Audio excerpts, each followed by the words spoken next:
This is the last time we're ever going to do this. I know.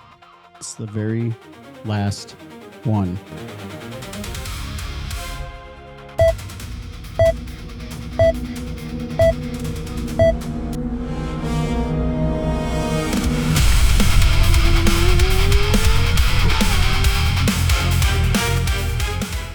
Well, that's it. That's the end of that. End of what? Summer break. Oh, It's over, yeah. but it's race week. Yes. So I'm happy about that. Always. Kids are back to school. Well, ours are anyway. The leaves are changing somewhere. Not here, but somewhere the leaves are changing. Summer is coming to a close. Maybe in Zandvoort. Maybe. And Formula One racing is back in session. Welcome to the Dutch Grand Prix preview episode.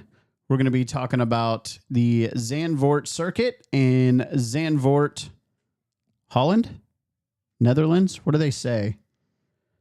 I don't know. I thought it was Netherlands. What? Well, but like, Yes. The Netherlands is the country, yeah. also sometimes referred to as Holland, Yeah. which is the country that houses the city of Amsterdam. But in this particular case, the race takes place in Zandvoort, Okay. which is a city in the Netherlands, where we will watch the Dutch Grand Prix. So many names Yes. for all of this. Too many. And sadly, this is the last time we're ever going to do this. I know. It's the very last one. Not family first. It's the last Dutch Grand Prix at That's right. Zandvoort. That's right. So my understanding is it is quite an experience at Zandvoort. It's small. It's surrounded by a lot of natural resources that can't be cut down, moved. There's a beach, I think. Mm-hmm. Anyway, so the circuit itself is very small. Doesn't house a whole lot of people in comparison to a Silverstone or Suzuka or something along those lines. That's huge. And it is not government funded. It's privately financed by the local promoters there.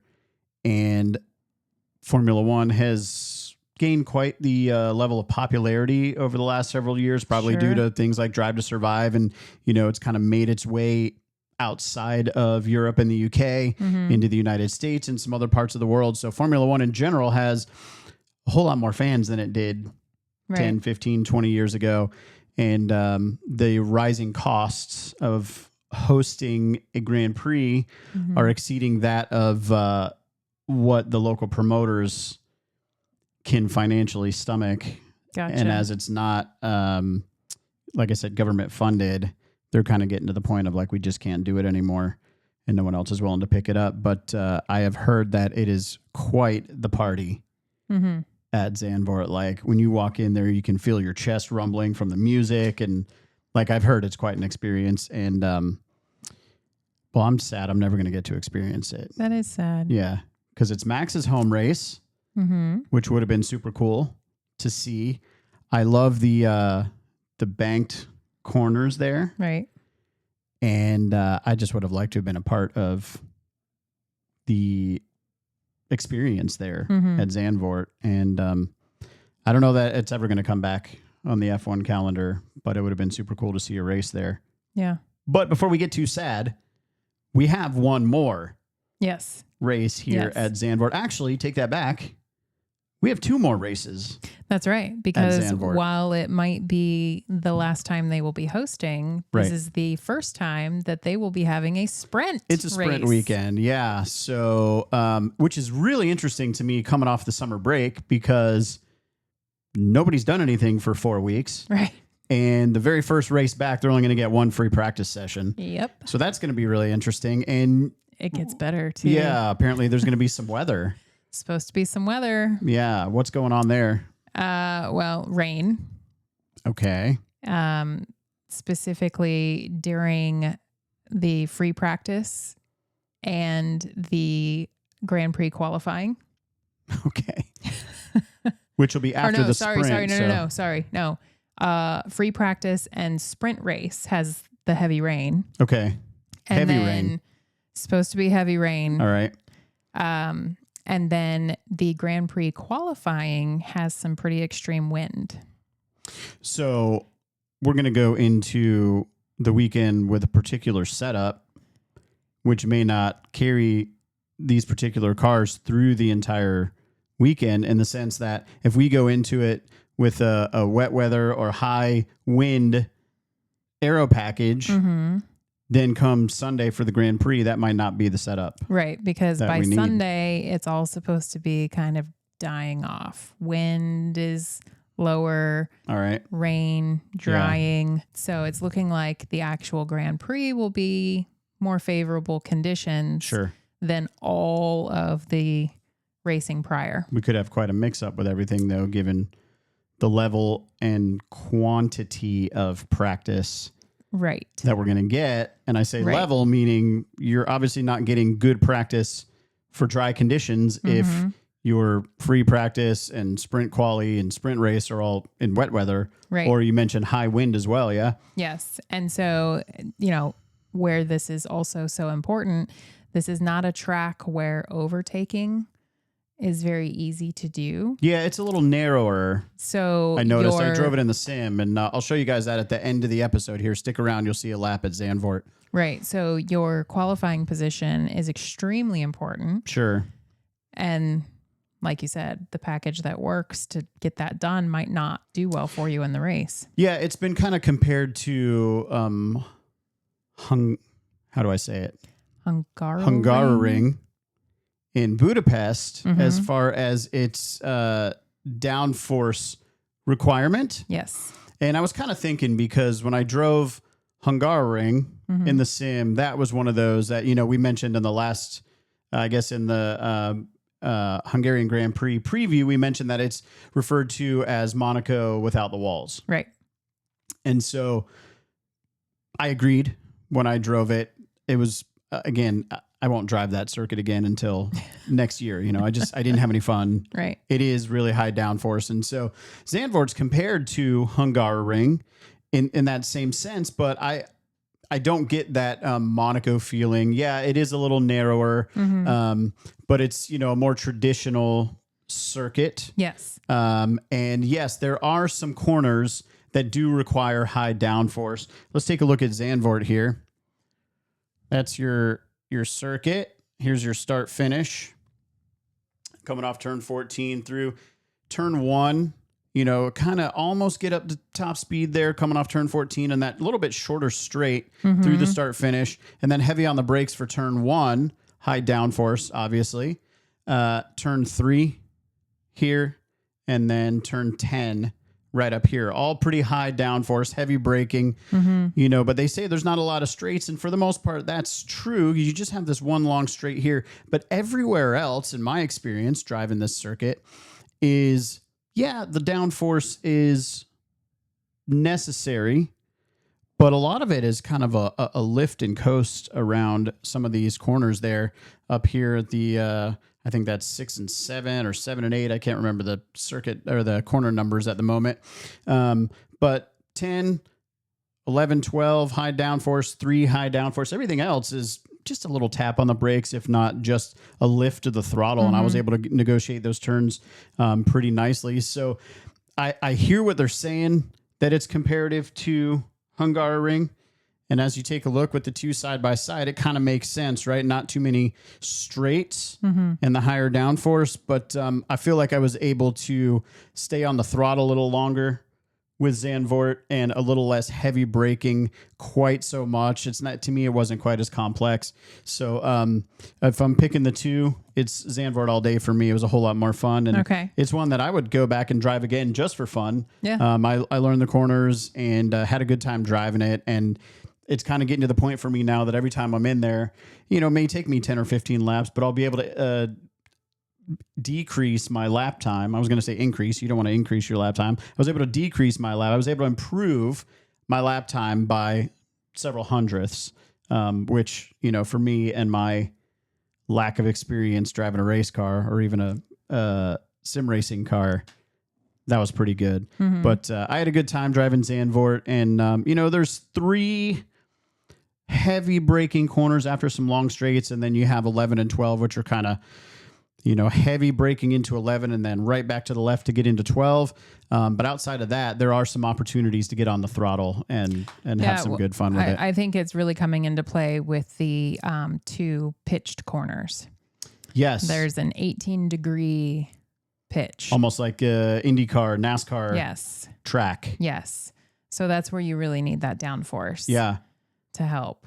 Yeah. And you'd mentioned that McLaren was doing something with their aero package. They're bringing another upgrade. Yes. So that they brought could really help or really hurt them depending on the weather conditions. Right. So they had brought the first part of their aero package upgrade to Hungary. Yeah, which worked out great for them. It did. Yeah. Right.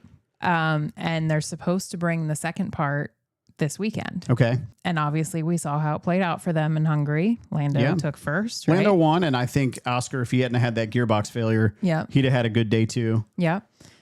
So they're looking pretty good. But, that was a track that took some more downforce and did its thing. They got out in front of Mercedes, or at least Kimi, Right. And so they have opted for an aero package that relies on the wing a lot, right? Yeah. So they have big rear and front wing to create their downforce. Which could be awesome on those high downforce corners. Right. 3, 10, 11, 12. Right. Yeah. Whereas other constructors like Mercedes, right? They're a floor-driven aerodynamic package. Yeah. Okay.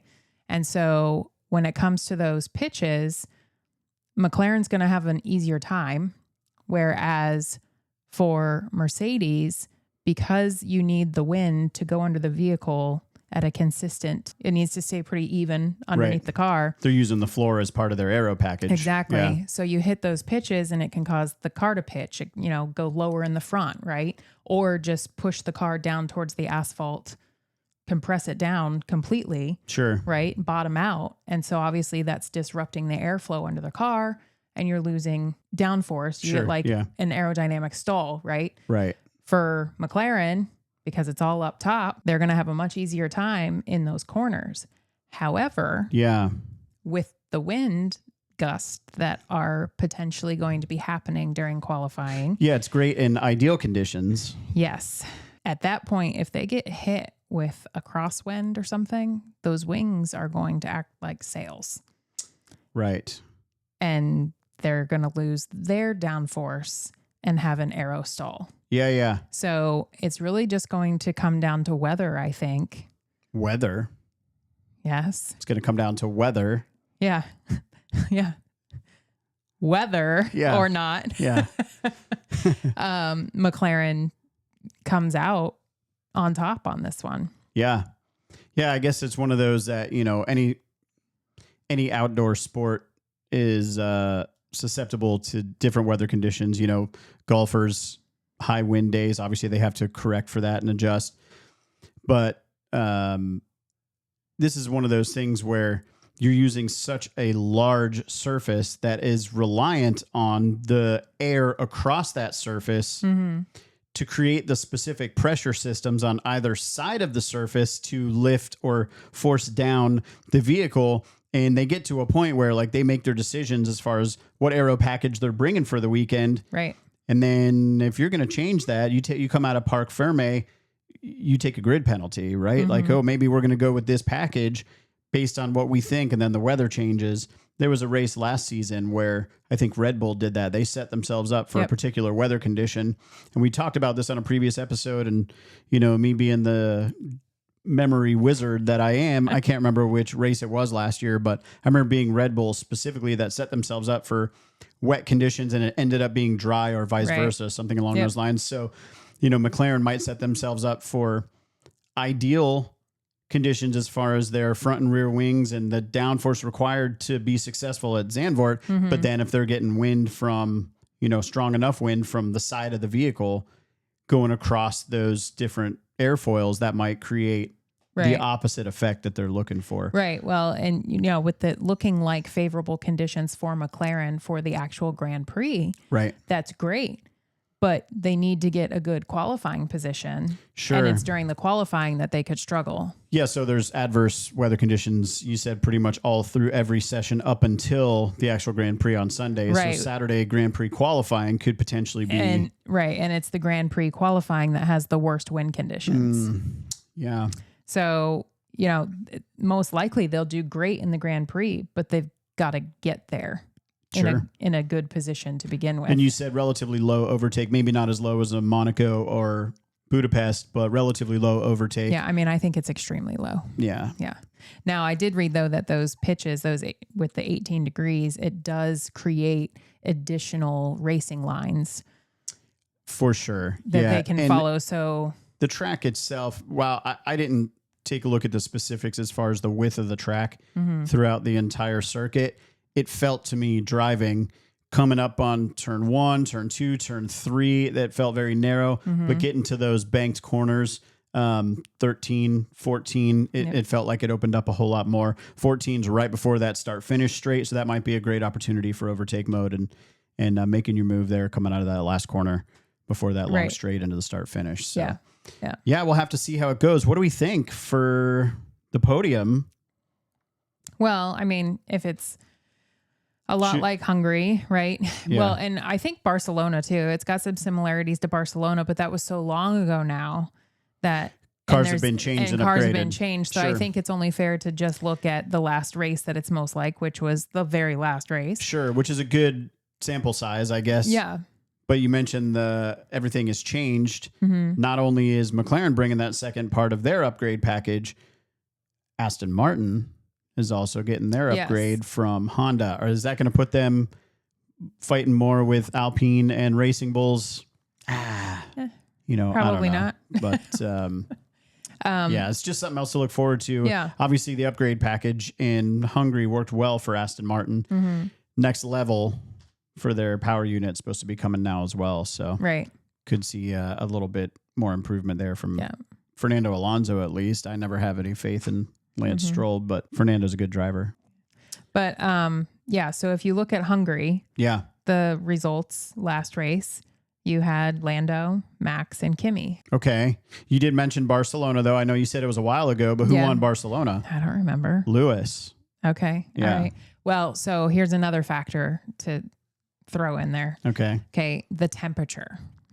Right. So we're going to have wet for some. We're going to have some high winds for some, but and obviously also that's temperatures. That's going to bring down the temp. Europe's been kind of plagued by this heat wave all summer long, but now we're starting to get kind of the opposite of that with the rain, the wind, and maybe now some cooler temperatures. Yes. Yes. So across the entire weekend, it's supposed to be a range of, I think, like 16 to 20 degrees Celsius, which is mid to upper 60s Fahrenheit. Okay. Pretty cool weather, right? Yeah. Obviously, that will help with tire degradation that some of them have been struggling with, like Mercedes. Yes, but also getting the up to temp makes it difficult to get the tires up to temp, which I think is something that has really affected Ferrari. Yeah. So while you say that Lewis won Barcelona, and that is also a comparable track, their car struggles in cooler temps, and we will have that going. Sure, yeah. In the beginning of the summer in Spain, it was warmer and obviously dry. So no issue there. Yeah, I'm interested to see McLaren. They really impressed me last race before the summer break. And, if things go well for this upgrade package they're bringing, I think they could have a good weekend. Right. Well, and I think that because of the upgrade package, they are kind of favored for this weekend, provided it's dry. Right. Could have a horribly bad. I mean, at this point, anybody could have a bad weekend in the wet. Yeah, right. Absolutely. Well, unless you're Max. Or maybe even Lewis. But yeah, I'd say of the 22 on the grid now, I'd say Max is top dog in the wet. Absolutely. Yeah. Right. And so I would say, even though the Red Bull car is not on the same playing field as McLaren, Mercedes, Ferrari. You say that. I don't know that you can rule them out. Yeah, I agree. Yeah. They are improving. Yeah. It's Max. It's his home race. It's going to be wet. He's great in the wet. Yeah. And where did he finish in Hungary? He finished second in P2, Hungary. Right. And last year at Zandvoort, he was second. Does he have enough to win this thing this year at home? His very last home race. I saw that he's got at least a different helmet, maybe in a different suit. I'm not sure, but he's got a different helmet for his last home race. Yeah. Which, makes me a little sad. You got to win this one, Max. Last one at home. So he watches our show. Yeah, of course. Absolutely. Yeah. He's sitting around with his daughter on Monday nights, Tuesday nights. He gets home and he's like, I'm throwing on Family First. See what they had to say. Yeah. I'm sure he'll be calling me any minute. So obviously, Max, you can never count him out. No. I think the logical choice would be probably Lando or Kimi. Agree. Yeah, I think Mercedes has the most balanced package. Sure. So with the weather that's expected, they might not be top in either direction. Right. But overall, a safe choice. Mercedes, right? McLaren. Ferrari, what do we think about Ferrari this week? You mentioned they struggle with the tires, getting them up to temp, but that's not to say that their aero package isn't. Yeah, I think their aero package also is favorable for this track. Sure. They've got that just high grip downforce. Yeah, and obviously that's where Red Bull has kind of been struggling all season. They've had the good power unit, but the chassis hasn't been. Right. That has been the thing I think that's been holding them back. So, as much as I'd love to see Max win his last one at home, I think it's logical to say that that's probably not likely. Although, during the summer break, it was a 4-week break, but each team was only required to take 2 weeks off. Okay. So it's not to say that there wasn't people doing some stuff that, we're not aware of. And there were surprises. I would say it was relatively uneventful summer break, comparatively speaking. But we haven't even talked about this yet. You heard about the team principal at Cadillac, yeah? Yes.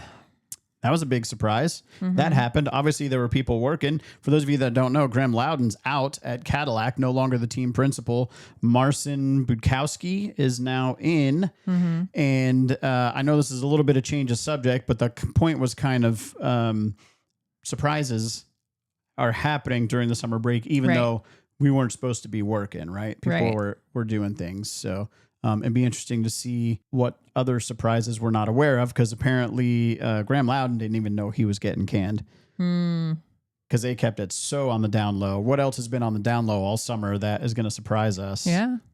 Not only being a sprint race, but the first one back after a long break. Yeah. So I'm excited to get back in it and have my feed filling up with news more regularly. Absolutely. Yeah. Definitely more to talk about when the drivers are actually driving. Yes. As opposed to whatever they doing all. There was a couple of things I saw on social media pop up. They were asking him a bunch of questions.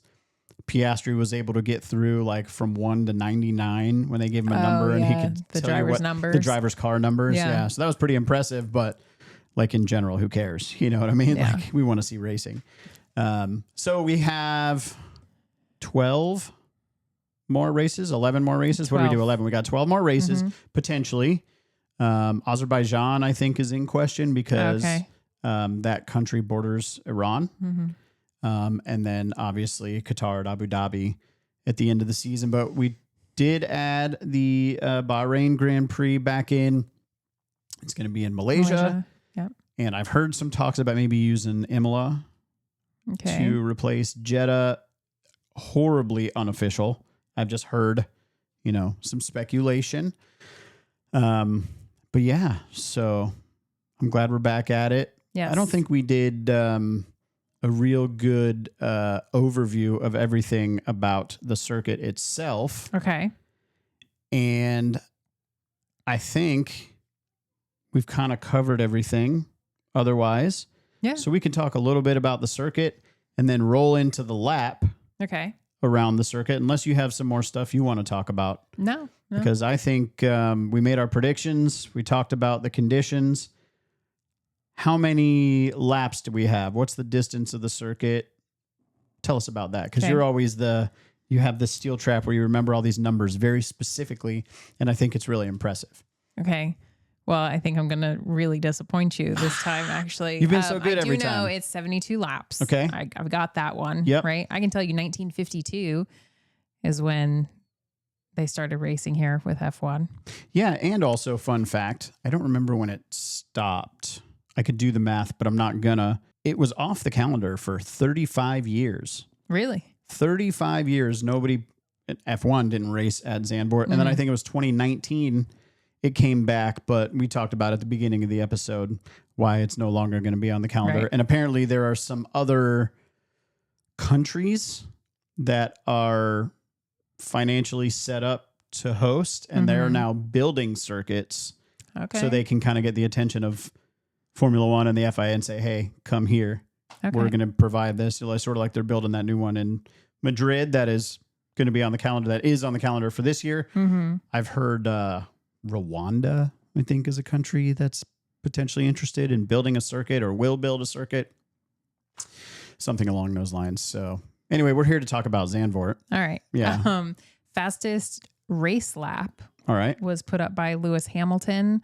It was a minute 11:097. Hey. That one I've got. And I believe the distance per lap, it's like 2.6 something miles, which is 4.357 kilometers. Close. Your notes here say 4.259 kilometers and 2.646 miles for a total of 72 laps. Happens to be a little over 306 kilometers, I think, is the actual distance. You know, in general, every Grand Prix is 305 kilometers, but if you add it all up, I think it comes to about 306 and change. 111 is your lap time for a race. My lap time in the sim when I did the time trial was 112 and change. Okay. But a little bit slower. That's not race pace. That's supposed to be qualifying trim, and I'm not good. Yeah, you were just trying to get through the track. It really is. Yeah, I'm not trying to. Yeah, you're trying to just get one good clean run. One good clean lap, preferably with no penalties. Yeah.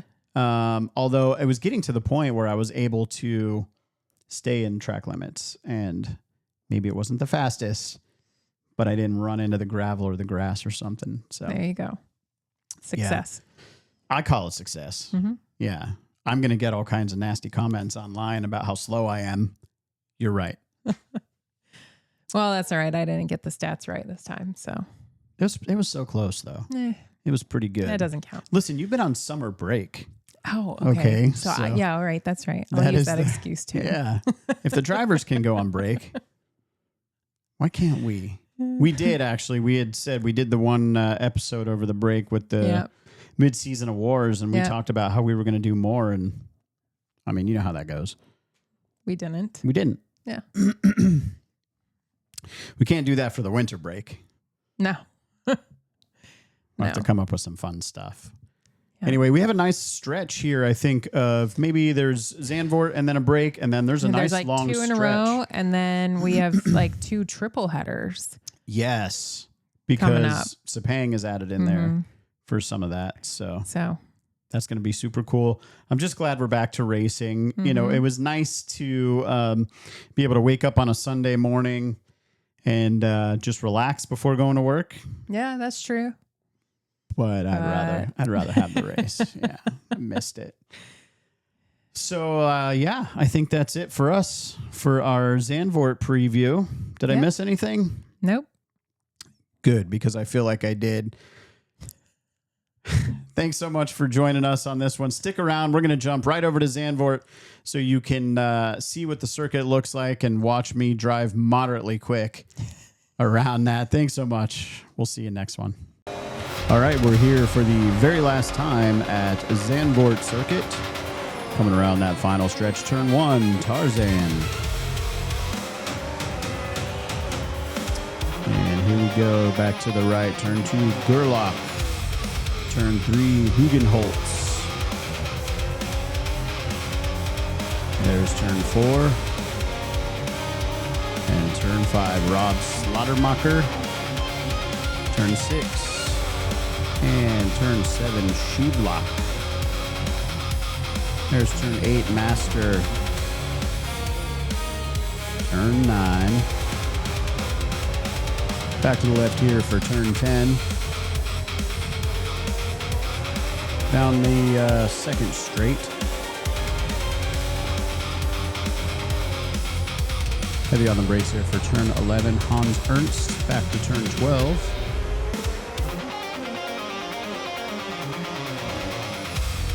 Turn 13, Kumo. And finally turn 14, Ari Loyendik. And there you go, that's a lap at Zandvoort. Remember, when the lights go out,